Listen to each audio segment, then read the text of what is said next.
Olá, meus prezados irmãos, sejam bem-vindos ao meu canal para mais uma Sementes do Evangelho.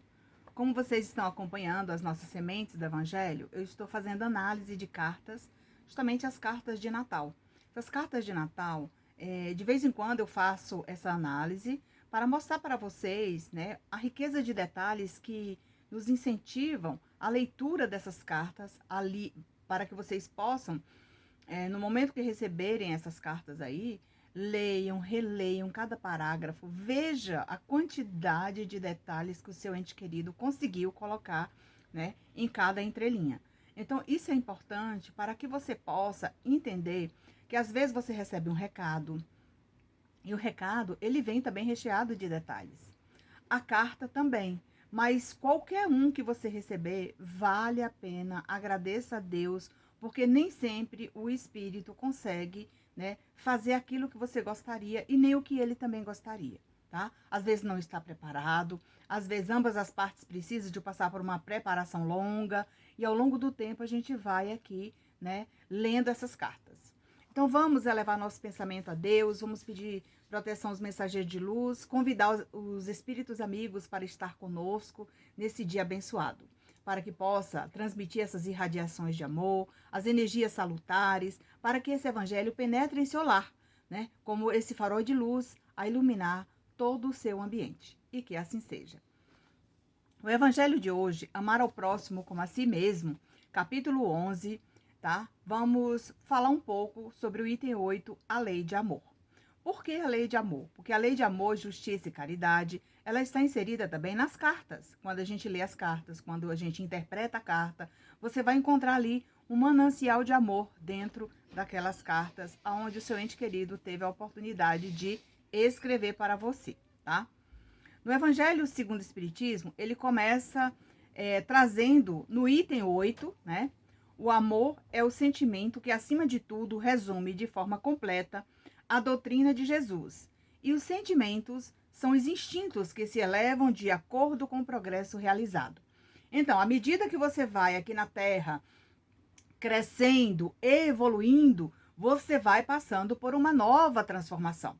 Todos os dias você se transforma numa pessoa melhor, numa pessoa mais ativa, né? Mais inteligente, né? Em busca de novos trabalhos, digamos assim, né? Em busca de realizar os seus sonhos. Tudo isso está inserido aqui na lei de amor. Feliz daquele que no decorrer da sua vida ama amplamente seus irmãos em sofrimento. Então, às vezes você está aí indo para o trabalho, né, no seu carro, e lá no sinal você é abordado por uma pessoa que está vendendo bala, vendendo um biscoito, um amendoim, o que quer que seja. E quando vai se aproximando, né, você fecha o vidro. Por quê? Porque você não quer ser incomodado. Mas aqui ele diz: feliz daquele que no decorrer da sua vida ama amplamente seus irmãos em sofrimento. Você não sabe por que ele está ali naquele momento, né? Vendendo bala, às vezes pedindo para arrecadar alguns trocados para comprar um alimento, um remédio para sua família. A gente não deve julgar as pessoas, né? Feliz daquele que ama, pois não conhece nem a angústia da alma e nem a do corpo. Por quê? A pessoa que ama, a pessoa que realmente desperta esse amor em seu coração por todas as pessoas, não somente pelos seus familiares, amigos, não. Por qualquer pessoa que esteja aí perto de você, você vai entender, né, o valor desse amor. E nesse momento, eu vou fazer aqui um comentário. Eu tinha uma pessoa que eu conheci que dizia assim: nossa, Nancy, as pessoas têm tanta dificuldade de dizer que ama as pessoas. Eu amo todo mundo. Mas não é bem assim, não. Essa questão de amar todo mundo, de repente, né, eu descobri que não era isso mesmo que ela falava. Então, sabe aquela história? Faço o que eu digo e não faço o que eu faço? Pois é. Então, essa pessoa, no primeiro deslize, né, de alguma coisa que não agradou ela passou a odiar aquela pessoa. Então, não tinha essa facilidade de amar tantas pessoas como falava. Então, a gente tem que ter cuidado com isso também, tá? E o Evangelho, segundo o Espiritismo, nos ensina, né, a domar todas essas nossas más inclinações, porque elas nos acompanham por várias existências, tá? Ficai atentos, pois esta palavra ergue a laje das sepulturas vazias, que é a encarnação. E aqui a gente vai falar um pouco sobre a mediunidade. Quando você reencarna, você já vem com uma série de penduricalhos junto, né? Para que aqui na Terra você possa quitar esses débitos que você não deu conta em outra existência. E aí muita gente que não acredita, que não entende, que não estuda, e a gente compreende, né? Porque são várias religiões. E a gente não está aqui para falar para as pessoas que você é culpado. Não, não. A gente está fazendo uma comparação com o Evangelho e com a nossa vida terrena, né? Chico Xavier diz o seguinte, que o bem que praticar em algum lugar é teu advogado em toda parte. Então, aonde você estiver, entendeu? Aonde você estiver fazendo bem, você vai ser bem amparado, bem assistido, auxiliado pela espiritualidade, pelos irmãos encarnados e desencarnados. Agora, se você não é uma pessoa de bem, não é uma pessoa boa, uma pessoa que faz mal às outras pessoas, não se preocupe. Quando você chegar ao mundo espiritual, Deus não vai lhe excluir do amparo, do acolhimento, do tratamento. A mesma coisa acontece aqui na Terra. Quantas pessoas dizem assim, nossa, fulano de tal tá passando mal, mas também ele faz mal às pessoas, não merecia estar naquele hospital. Não somos nós que vamos julgar. Esse amor que nós temos que ter pelo nosso semelhante, ele é incondicional. Você não vai condicionar se eu vou amar minha família e a família do vizinho não quero nem saber dela. Se de repente, um certo dia, você precisar desse vizinho de uma colher de café, uma colher de açúcar, porque a gente nunca sabe o dia da manhã, entendeu, gente? Então, vamos levando devagarzinho aí, né, esse amor que o Evangelho segundo o Espiritismo, capítulo 11, nos ensina a lei de amor, de justiça e caridade, em especial aqui, a lei de amor. O próximo a quem devemos servir é sempre a pessoa que se encontra mais perto de nós, né? Então, aconteceu algum problema na minha casa, onde é que eu vou bater? Na porta do vizinho. Às vezes, talvez, se você não tiver um vizinho próximo, quem você vai chamar? O bombeiro, né? A polícia, essas pessoas, assim, esses órgãos públicos para poder te auxiliar, te ajudar, e eles virão. Se é uma pessoa que está passando mal em casa, vem o SAMU, né? Venha, às vezes, aquela ambulância do seu plano de saúde. Então, sempre você será auxiliado, não somente aqui na Terra, mas no mundo espiritual. O próximo pode ser um irmão que Jesus nos recomenda que amamos como a nós mesmos, né? Então, se eu me amo, se eu gosto de mim, eu também tenho que transmitir esse amor para o meu semelhante, aquele que está do meu lado também, né? Às vezes é um colega de trabalho, é até mesmo uma pessoa desconhecida. Às vezes você encontra uma pessoa na rua, e essa pessoa na rua, lá, você fez amizade com ela, você passa até aquele amor, aquela afeição por ele, aquela empatia que surgiu entre vocês, né? E dali vai nascer um amor. Mas não é aquele amor de você ficar junto. Gente, tem que distinguir os amores aí, né? O amor entre pai, mãe e filhos, né? O amor entre um casal. Então, tudo isso você vai saber, né? Distinguir uma coisa da outra, certo? Pode ser um desconhecido que bate a nossa porta, aflito. Às vezes, né? Tem uma pessoa passando mal, vizinho, ou uma pessoa que aconteceu um acidente na rua, não tem um carro, não tem a quem chamar. Tá ali, você mesmo, às vezes você foi o escolhido para amparar aquela pessoa, né? Desmotivado, desesperançoso, é nesta hora que somos testados por meio da caridade, feita com amor e boa vontade em servir ao Mestre Jesus. Então, às vezes, nós somos testados todos os dias, quando nós recebemos na nossa tela mental uma pessoa que você pensou, às vezes ela se apresentou na sua frente, você lembrou daquela pessoa com tanta afeição, e às vezes a pessoa está precisando de uma ajuda, de um amparo, precisando de quê? De uma prece, de um acolhimento. E aqui de longe você tá, meu Deus, vou fazer uma prece para aquela pessoa, não sei, meu coração bateu forte e acho que está acontecendo alguma coisa. E mais tarde, às vezes, você recebe uma mensagem, um telefonema avisando que aquela pessoa não está bem. E aí você foi aquela pessoa tocada por Jesus para fazer uma prece para ajudar aquela pessoa, porque, afinal de contas, o espírito dela entrou em contato com você, entendeu? O amor ao próximo é compreendê-lo, ampará-lo, socorrê-lo e com ele colaborar sempre quem de nós necessite. Esse amor, talvez ainda desconhecemos e quando passamos a auxiliar o próximo, sentimos na pele a caridade ensinada pelo Mestre Jesus. Então, essa caridade, gente, a gente aprende como? Fazendo. Às vezes você está aí teve vontade de ir numa igreja, num templo, num grupo de pessoas que oram, não importa se é espírita ou não, tá? Mas você foi convidada para acompanhar aquele grupo, a fazer uma prece lá que a gente vê muito aqui nos parques, né? Muita gente junta todo mundo, faz um piquenique no parque de oração, faz um café da manhã, um chá da tarde, um lanche, mas ali eles estão orando pelos necessitados. E às vezes você foi tocado, né, em fazer parte de um grupo dessa natureza. E você começa a gostar. Porque, Nancy, eu nunca gostei de fazer prece, de fazer oração, porque o pessoal tem aquela história. Não, me disseram que não pode orar pelos mortos dentro de casa e que você está chamando eles.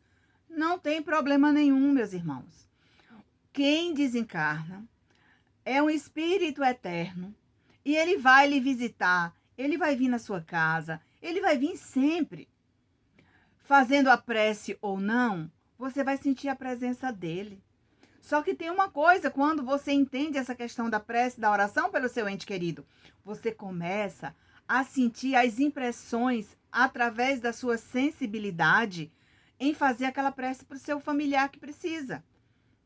Às vezes você foi tocada no coração para fazer uma prece por um colega de trabalho que às vezes está passando por uma dificuldade, né?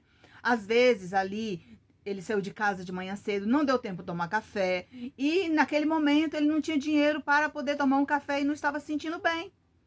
Mas o orgulho, a vaidade também, né? Vomita ali, não tem coragem de pedir. Ô, fulano, eu estou sem condições hoje, mas você pode me ajudar? Entendeu?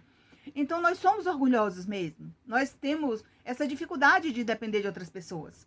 Mas acontece também que a gente tem que saber para quem pedir, né? Para quem pedir. Porque, às vezes, até mesmo, a caridade, ela não escolhe, você é testado, né? E aqui ele diz, o Evangelho nos ensina, através do exemplo do Mestre Jesus, nosso guia e modelo, como proceder perante o nosso próximo. Cada lição, um exemplo de fé, paciência, solidariedade e esperança para servir com amor. Então, só no momento que a gente tenta fazer todo esse trabalho com amor, com alegria, é que você vai ter esse merecimento, muitas vezes, de receber uma carta, um recado, uma notícia do seu familiar. Às vezes você, sem querer aí, ou seja, você foi tocada pelo seu ente querido para ir numa casa espírita assistir uma palestra, tomar um passe, né, fazer uma orientação espiritual, tentar entender, né, tudo isso que está guardado no seu coração, essa angústia, né, esse ódio, muitas vezes você guardou aí de alguma coisa, algum pedido de desculpa que você não foi capaz. O amor ao próximo é o caminho para que nós nos aproximemos do Mestre Jesus. E que essa história do amor eu deixo aqui hoje para você buscar nas lições do Evangelho. O capítulo 11, amar ao próximo como a si mesmo, assim como todas as lições deste capítulo. Vale a pena você estudar. Gratidão e obrigado por nos acompanhar nesse momento sublime em nossas vidas, no Evangelho segundo o Espiritismo, que são as nossas sementes que vão florescer aí em seu lar. Vamos fazer aqui a análise de uma cartinha que eu recebi do Robson para a mamãe Nilce. Veja bem, no ano passado, de 2020 para 2021, a primeira carta do ano foi a do Robson. Eu já contei para vocês aqui como é que eu recebo, né? Então, em desdobramento, eu tenho um encontro com o espírito, ele me conta toda a história, e no momento que eu tenho um horário estabelecido com a equipe espiritual, né? Eu me posiciono no computador e aí eu digito toda a carta, coisa muito rápida. Da mesma maneira, é manuscrito. Acontece da mesma maneira, certo? E aí a primeira carta que veio foi a dele, né? Então o Robson escreveu ano passado, bem no começo do ano. Este ano, né? No finalzinho do ano, você vê, ele demorou um ano, né? Para poder mandar mais uma cartinha para a mãe dele. É um dos assistidos do Luiz Sérgio, do espírito Luiz Sérgio, que cuida desses irmãos.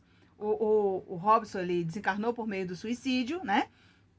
E ele está bem melhor, está em tratamento, o Luiz Sérgio está cuidando dele, e a mãe dele sempre recebe essas mensagens, né, essas cartas do filho dela, e aí veja o que ele diz, né, para ela. E é uma pessoa que eu não conheço, uma pessoa que mora distante, se não me engano, mora em Curitiba, né? Então ela diz assim, ele fala num dos trechos da carta: me recordo dessa hora triste, acompanhada de uma dor profunda, que aos poucos vem melhorando com as orações que recebo, vindo desse coração incansável, que todos os dias jamais esquece desse filho que partiu antes da hora. Então, só nesse primeiro parágrafo aqui, você já se aprofundou ali, né, na quantidade de detalhes que ele traz para a mãezinha dele. A senhora mamãe é uma mulher de fé e suas preces são um remédio e um alívio para o meu coração para sentir paz interior. Jamais deixou de acreditar no Mestre Jesus, a quem entregou seu filho na minha nova morada na hora do adeus. E mesmo sem entender o motivo dessa escolha que não desejo para outros, o que eu fiz não justifica tanto sofrimento, nem para ele e nem para a mãezinha dele, ou seja, para a família. Mãezinha, deixado em seu coração, pois a vida não encerra quando decidimos experimentar este caminho. Os ajustes são muitos e temos que aguentar firme as provas que imploramos. Eu não dei conta. Então, percebendo, né, o quantos detalhes ele trouxe aqui nesse primeiro parágrafo, né? Na verdade, é o terceiro parágrafo da carta, porque eu leio só apenas trechos, né? Por que ele fala que era uma mulher de fé? Veja bem, a primeira carta que eu recebi dele deve ter uns 3 anos. Ela me falou que, assim, ela me mandou um relato, né? Avisando da primeira vez que ela recebeu essa carta, que andava procurando realmente. Ela abriu um grupo no Facebook de mães, né? Para ajudar outras mães. Ela era carismática, da Igreja Católica Carismática. Orava realmente com fé, né? Com fé.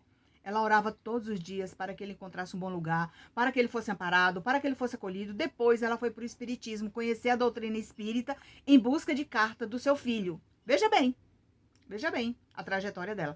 Mas ela não deixou de acreditar em Deus, ela não deixou de orar pelo filho dela, ela não deixou de pedir. E um dia ele chegou na minha sintonia sem nem mesmo conhecer essa família. Entendeu, gente? Então, tudo isso está aqui, escrito na carta. Quando ele diz assim: te peço perdão, papai, mais uma vez, pois eu devo a meus pais a minha vida. Foi a senhora quem aguentou tudo conforme as coisas iam acontecendo naquele dia triste. Mas Deus teve misericórdia desse filho, que de vez em quando entro na fila para lhe falar que a minha melhora segue conforme dou conta, e isso tem sido o meu maior desafio em vencê-la, cada etapa, com a sua ajuda e orações. É desse modo que aos poucos vamos curando as feridas profundas entre nós, mãe e filho. Então veja bem, as preces que ela sempre faz para ele, ele está reconhecendo, ele está transmitindo aqui. Não foi ela que me contou, né? Foi ele quem trouxe todos esses detalhes para a mãe. E eu sempre deixo aqui para vocês, eu não conheço as pessoas, o Telegram, lá no grupo no Telegram, você posta a sua solicitação completa com poucos dados, tá? Por que que eu abri o espaço no Telegram para você postar a sua solicitação lá? Para que eu possa encontrar você. Porque, afinal de contas, quem vai guiando você para encontrar o meu portal, para encontrar os meus grupos, me encontrar aí na internet, é o seu familiar. Às vezes uma pessoa recebeu uma carta, Nancy, uma pessoa recebeu um recado, uma carta que você transmitiu e me falou do seu grupo. Como é que eu faço para entrar? Vai lá e entra e aguarda. Mas não adianta também você ir lá, postar o nome e sair do grupo. Porque quando a carta chegar, eu vou ler a carta aqui, mas talvez você não vai encontrar a carta. Entendeu? E lá no grupo, no Telegram também, você vai encontrar uma lista dos contemplados. A lista dos contemplados, com os nomes tudo direitinho, eu posto lá. Por quê? Para não ficar público aí nas minhas redes sociais, no Facebook, no Instagram, no canal no YouTube, como você mesmo posta aí. Não poste solicitação no canal no YouTube, né? Aqui no canal, a gente vai interagindo, né? Porque eu deixo sempre, na descrição de todos os vídeos, tem os links do Telegram, tem o link do meu WhatsApp, tem o link do Facebook, tem o link do Instagram, né? E tem também o link aí do YouTube, que você pode se inscrever, né? Então, tudo isso é válido para que você possa ir em busca. Mas como diz aqui o irmão Robson para sua mãe Nilce, as orações da mãe dele foram o caminho, né? Foi o caminho para ele encontrar a sintonia de um médium muito distante da residência deles. E por que que a espiritualidade faz isso? Para mostrar que é possível escrever aonde você estiver. Se você é médium, né? Se você está começando esse trabalho de caridade, de cartas consoladoras ou de atendimento fraterno, né? Você tem que aprender a ouvir a voz do seu coração, da sua consciência com o seu mentor espiritual. Tem que treinar muito, tem que ter responsabilidade, comprometimento, porque a gente não pode brincar com o coração das pessoas. Você tem que ter embasamento na doutrina espírita para entender o que o espírito conta aqui na carta. É da mesma maneira que você pega um livro de um espírito, né, um livro psicografado por um médium, ditado por um espírito. Quando você for ler o livro, você vai entendendo tudo aquilo que ele está transmitindo. E quem está transmitindo? Os espíritos amigos que estão do outro lado da vida preparados. São eles quem nos capacitam. E aqui ele diz: os relatos foram muitos de quem passou pela mesma experiência, e a mamãe apenas suplicava ao Mestre Jesus coragem. E esse mérito é dessa mulher guerreira que ajuda tantas famílias quando um familiar retorna para a casa de Deus. Daqui sigo, ainda sem poder visitá-los sozinho, como tinha vontade. Acontece que os amigos espirituais me acompanham, pois quando os via cansados, com o coração apertado, pedindo uma explicação para Deus, me sentia culpado e eu não aguentei. Papai, e aceitei curar as feridas profundas que ainda incomodam. Nesta hora, confesso que sinto as dores bem menos do que antes. Prometo que em breve farei de tudo para contar minha evolução. Por enquanto, ainda preciso escrever, falando sobre o meu tratamento em forma de desabafo. Então, veja bem, aqui enquanto ele está transmitindo, escrevendo essa carta, ele está desabafando e está curando as feridas. E é dessa forma que toda essa equipe espiritual do Luiz Sérgio tem muito cuidado com essas criaturas, né? Em preparar, em transmitir o recado para a família, para que aquiete o seu coração, que essas aflições sejam dirimidas ao longo do tempo, junto com aquela montanha de dúvidas, né? Então, aos poucos, ele está aqui, agradecendo a mãe, agradecendo o pai, as irmãs e todos da família. Então, se você gostou desse vídeo, curte, comente, compartilhe. Agradeço por nos seguir, nos encontrar e nos assistir. E fiquem na paz do Mestre Jesus e até o nosso próximo encontro.